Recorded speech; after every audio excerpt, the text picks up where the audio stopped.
Magandang umaga po mga kababayan. Ngayon po ating bibigyan ng reaction po itong balita na gumulantang at kinagulat ng mga pro-impeachment. Lalong-lalo na kina De Lima, Coco Pimentel, Franz Castro, mga pari, pati si Risa Hontiveros. Nanginig nung nalaman itong mga Defense Council ni Sara Duterte. Isipin nyo mga kababayan, mga dekampanilya pala ito, mga galing sa mga kilalang school. Kasama rin dito yung mga abogado na magagaling, nila Erap, nila Ping Lacson, at nung naganap na impeachment kay Chief Justice Corona, mga kababayan, nako po, pati yung valedictory ni Sara Duterte kasama dito. Malalaman nyo ba mga kababayan, pati yung mga magagaling sa mga litigation, mga debate sa trial court, nandito na, nagsama-sama. Nako, ano nang mangyayari sa mga pro-impeachment? Nagsisiiyakan mga kababayan. Talagang napaihi ng sobra. Mga 3 tabo. Mga kababayan na ito na po. Pakinggan po natin ito. Magugulat po kayo sa mga bigatin. Super Saiyan. Kumbaga, Manny Pacman. Talagang yung suntok ng mga kalaban sa impeachment ni Sara, knockout. Bloodbath talaga ito. Ito na po.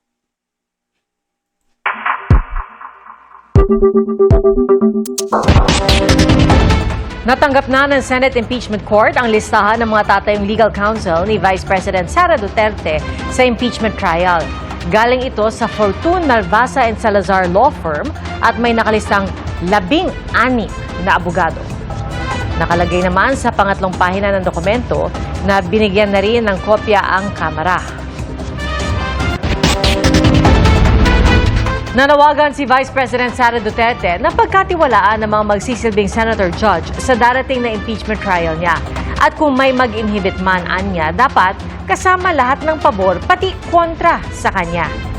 Saksi si Argel Relator ng GMA Regional TV. Sa gitna ng mga panawagang mag-inhibit sa hinaharap niyang impeachment trial, ang ilang senador dahil sa kanilang mga pahayag at ikinilos, nanawagan si Vice President Sara Duterte na pagtiwalaan ang mga senator judges na magiging patas sila. Sinasabi ko, ibigay na natin yung benefit of a doubt dyan sa ating mga senator judges na gagawin nila ang trabaho nila ng patas according to sa sinumpaan nila as senator judges. Paliwanag. Mga kababayan, nakita nyo 16 na judges. Fortuna Narvaez Law Firm, nakilalang mga abogado ng mga kilalang mga tao. Ipakita natin mga kababayan, hanapin natin ito.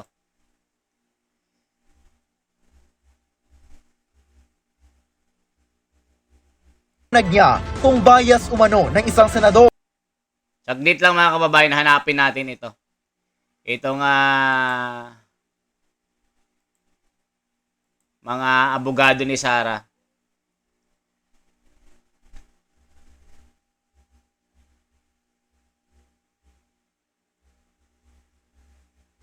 Magugulat kayo mga kababayan. Magugulat kayo dito. Kung sino-sino ang mga ito. Check po natin ito. With Monday.com's intuitive work management platform, you have the power. Not IT, not admins. Show of force. Ilang mga bigating... Eto na mga kababayan. Magugulat kayo dito. Nung nalaman ni De Lima ito, napatakbo sa rally. Nalaman ni Risa Hontiveros, napaiyak. Coco Pimentel, nag-iiyak din. Franz Castro, nag-iiyak. Ito na po mga kababayan. Ituloy na po natin itong mainit na usapan na ito. Talagang makinig po kayo. Ito na po. abogado ang dedepensa para kay VP Sara sa kanyang impeachment trial at hindi sila bago sa mga high-profile na kaso. 30 years ago sa Curatong Baleleng case, pinagtanggol nila ang isang pulis na ngayon makakalaban naman nila sa prosekusyon. Ang iba namang personalidad sa kaso magiging senator judge sa susunod na kongreso. Ang detalye sa agenda report ni Hannah T. Magkahalong bagets at veterano ang 16-man defense panel ni Vice President Sara Duterte para sa impeachment trial niya. Sa unang tingin, parang bagong lineup, pero may familiar faces din. Nandyan si Philip Siegfried Fortun, veteranong litigator na kilala sa malalaking kaso. Oh, mga kababayan. Grabe! Grabe itong abogado ni Sara Duterte. Kilalang abogado sa mga kaso, mga trial court,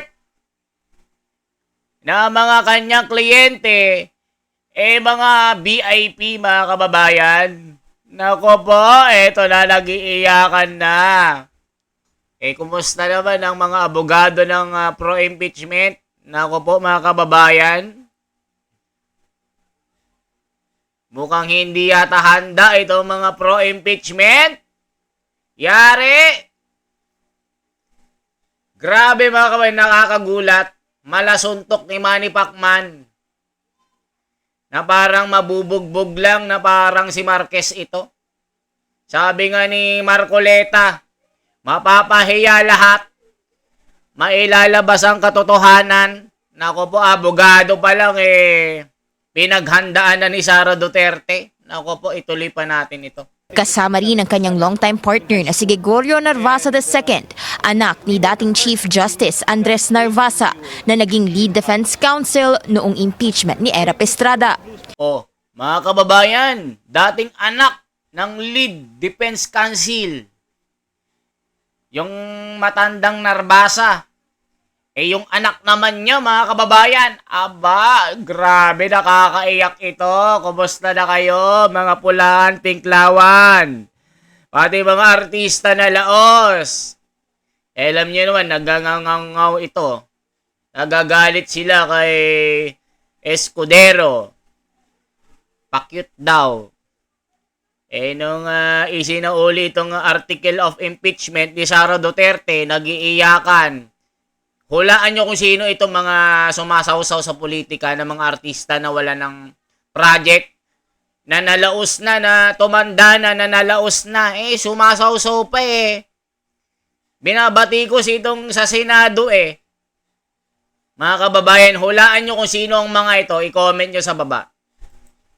Hindi lang sila, kabilang din ang ilang bigatin sa litigation, gaya ni Sheila Sison na matagal nang lumalaban Nako, Sheila Sison, kilalang abogado na lumalaban sa mga human rights victim.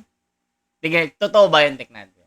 sa Sandigang Bayan at criminal cases. Oh. Lumalaban sa Sandigang Bayan at mga criminal cases. Nako po, mga kababayan, matindi ito. Nanginginig na yung mga kalaban. Kay Miss Sison pa lang, tumba na ang mga ito. Paano naman yung iba? Tuloy pa natin. Pero bukod sa mga veterano, lumilinya na rin ang new generation sa legal arena.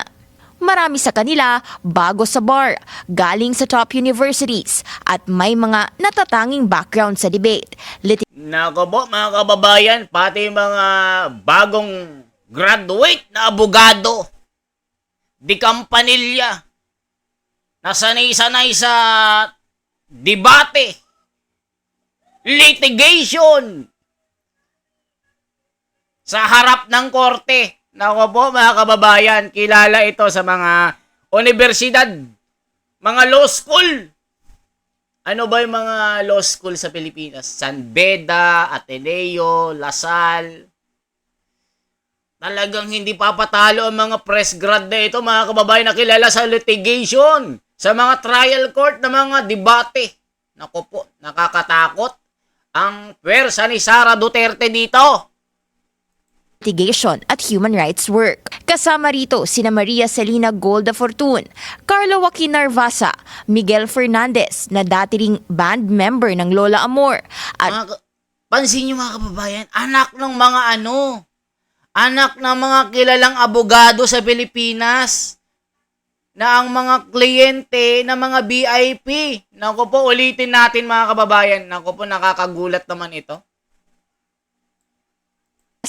Miguel Fernandez at Human Rights Work. Kasama rito sina Maria Celina Golda Fortun, Carlo Joaquin Narvasa, Miguel Fernandez na dati ring band member ng Lola Amor at Justin Gular na multiple-time debate champion. Siyempre, nandyan din ang malalapit kay VP Sara, kagaya ni Michael Poa na dating Chief of Staff niya sa DepEd at Nako po, mga kababayan, matindi itong usap-usapan na ito. Nakakagulat nga po ito, mga kababayan. Anong masasabi nyo? Ay powerhouse ito, mga kababayan. Napaka-powerhouse. Kung baga sa, sa laro ng basketball, nandyan sila LeBron James, sila Jordan, Kobe Bryant, Steve Nash, sila Ja Morant, sila Haliburton. Grabe mga kababayan. Powerhouse sa powerhouse ito. Ituloy pa natin. Ako, nag-iiyakan na mga dilawan-pinklawan dito. Mga papahiya talaga sila. Magkakaroon talaga ng bloodbath dito. at si Reynold Monsayak, dating OVP spokesperson at class valedictorian ng law school nila ni VP sa San Beda. Nako po mga kababayan, pati valedictorian sa law school sa San Beda, nakaklase ni Sara Duterte. Powerhouse sa powerhouse. Grabe. Iyakan na, Dilawan. Iyakan na, Pinklawan. Iyakan na, mga loyalista. Mga kababayan, nag-iiyakan na ang mga ito. Pati si Dilima, umiiyak na, Coco Pimentel. Mamaya, sasawsaw na naman si Coco Pimentel dito. Di ba graduate na ito sa Senado? Eh hanggang ngayon, naggangaw-ngaw, hindi niya matanggap ito. Beda. Ang 16 na abogado nagsumite ng entry of appearance na ad cotelem kahapon sa Senate Secretary. May agam-agam dito si Senate Minority Leader Coco Tingnan Pimentel. So, ibig sabihin, no, meron pa silang gustong Tingnan sabihin nyo. na nag-a-appear kami, pero may pag-iingat. may mga kondisyon ito, ha? Tingin niya, gagamitin ng defense ang nangyari noong June 10 sa impeachment court. Napagkasunduan doon ang mosyong ibalik sa Kamara ang articles of impeachment. Straightforward lang yung order. Oh. Mag-a-ad cautelam appearance pa ba ang mga abogado? Oh. Dapat ano lang yan, straightforward. Bakit? Kaya magtatanong ka, bakit with caution pa ang appearance nyo sa korte namin? Ano palang ibig nyo sa... Oh, nagdadaldal na naman mga kababayan. Anong meron? Ba't ganyan lagi yan? Laging kontra de vista ito. Lagi nasusupalpal sa Senado ito eh. 5 kontra 18, mga kababayan, nakakahiya. Eh ngayon, nagngangaw na naman. sabihin? Paliwanag ni Senate Impeachment Court spokesperson Attorney Reggie Tonggol, inaasahan na nilang maghahain ng argumento ang defense team para i-dismiss ang kaso. Sinubukan ng Bilyonaryo News Channel kumuha ng pahayag mula sa mga abogado ni VP Sara, pero hindi raw muna sila haharap sa media para hindi ma-preempt ang kanilang depensa. Sa O yan mga kababayan, syempre tahimik muna. Tahimik muna yung mga abogado ni Sara Duterte. Syempre malalaman yung strategy. Baka ma-preempt.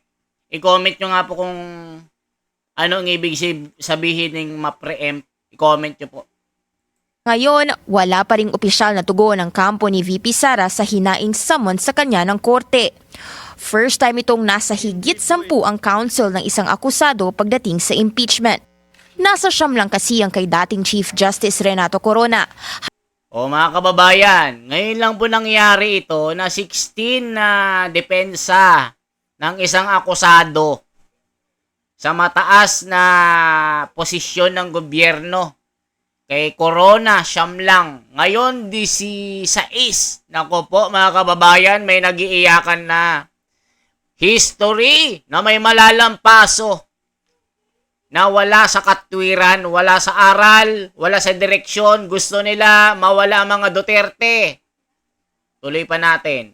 Habang hindi rin aakyat sa 10 ang defense panel ni dating Pangulong Joseph Estrada. O pati si Joseph Estrada nung na-impeach, mga kababayan, hindi din umakyat sa 10, hanggang 9 lang din ito. Si Sara Duterte lang talaga ang in the history na nagkaroon po ng ng 16 na depensa na para sa i-depensa si Sara. Walang procedural restriction sa kung ilan bang dapat na defense lawyers sa impeachment court. Ang mas interesting, ang mga nagkaharap noon maghaharap ulit ngayon.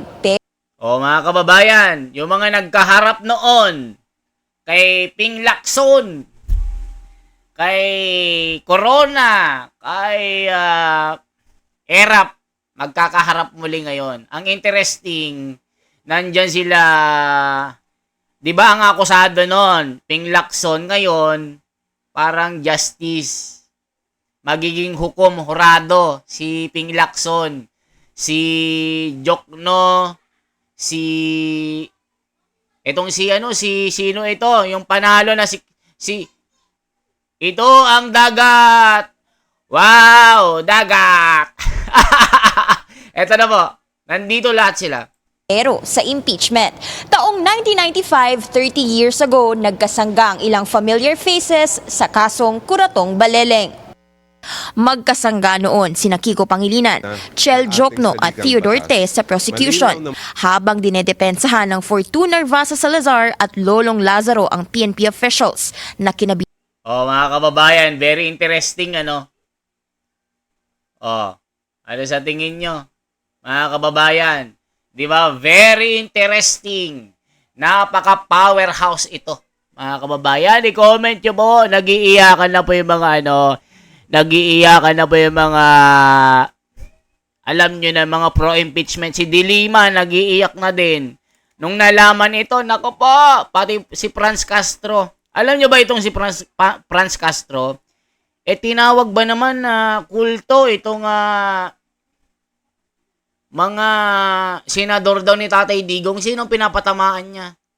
Si Marcoleta? Kaya kayo hindi na mananalo sa susunod na eleksyon Wala kayo sa hulog Anong sinasabi niyong kulto ni Duterte? Sino lang ba ang isa dyan, si Marcoleta? Ito kasi ang usapan Pag wala sa hulog, laging wala sa direksyon, wala sa aral, wala sa katwiran. Kaya laging sabog sa taong bayan. O mga kababayan, ituloy pa natin. Anong masasabi nyo dito? Once again, ako si The Wonders Philippines. I-like nyo po, i-share nyo po, ipakalat nyo po sa buong mundo ito. Salamat po ng marami. Mabuhay.